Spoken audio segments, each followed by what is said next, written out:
The Valle de Oro National Wildlife Refuge was the first urban refuge designated in the Southwest. The area was once a dairy farm. Now almost 500 acres are being restored as both a habitat for wildlife and a recreation opportunity for visitors.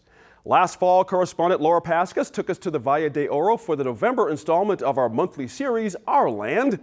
We revisit that trip where we learned what makes the refuge different and how it's being used by various groups in the South Valley near Albuquerque.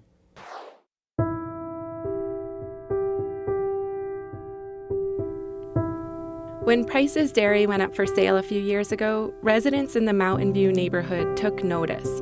Their homes were already surrounded by Superfund sites, a former jet engine plant, and a wastewater treatment plant. This patch of green was a place to relax. People were riding their horses and walking their dogs and visiting the wildlife that was already coming to this property. And so when the neighbors heard of this possibility of the property being developed, they really came together and said, no, we don't want this. We want this to maintain as a green space and as a recreational space for us. The land was purchased with local and federal funds and designated as the Valle de Oro National Wildlife Refuge. That means the area is protected from commercial development, but the process for restoring the habitat is unique. It's really instilling this idea of community engaged conservation, that we're not just here to say, this is how we're going to build the wetlands, this is what we're going to do, and then we'll open the doors to you. No, it's a full process of what do you want to see at this property? How do you want to be involved? How do you want to engage in this property in the future? Jennifer Owen White has been involved in the refuge since it started. Valle de Oro is a really special kind of national wildlife refuge called an urban refuge, and we're actually the first urban refuge in the Southwest and the first urban refuge in the country that's being built under U.S. Fish and Wildlife Service's Urban Standards of Excellence. So we're actually a model for the rest of the country about how to connect urban audiences with the outdoors. Volunteers at the refuge have created trails in the bosque. Biologists, students, and citizen scientists now track native and invasive species to see how they react to changes in the landscape. We do have some really great wildlife out here, but we really expect that diversity to increase once we start increasing the habitats out here. But as of right now, you can come out and see all different kinds of birds. On the refuge and in the adjacent bosque, there's over 200 species of birds that have been recorded. One of the goals of these restoration efforts is not only to create a wildlife space that's accessible to neighbors, but a classroom for students in the greater Albuquerque area. I grew up in the South Valley, and my mom and my grandma are also from the South Valley.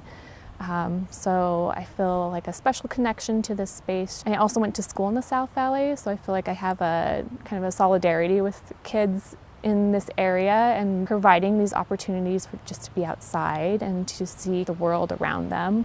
A lot of the kids that we work with have never visited the bosque or even gone to the river.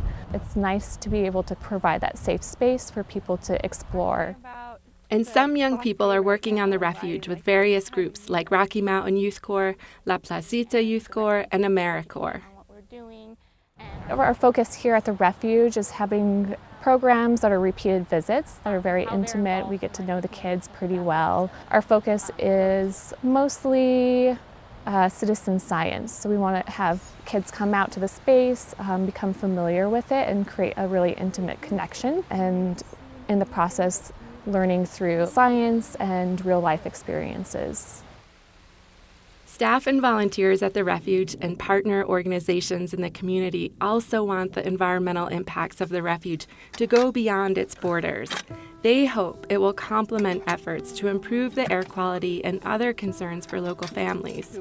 Refuge manager Jennifer Owen White says the land will look very different when the kids visiting here now are adults.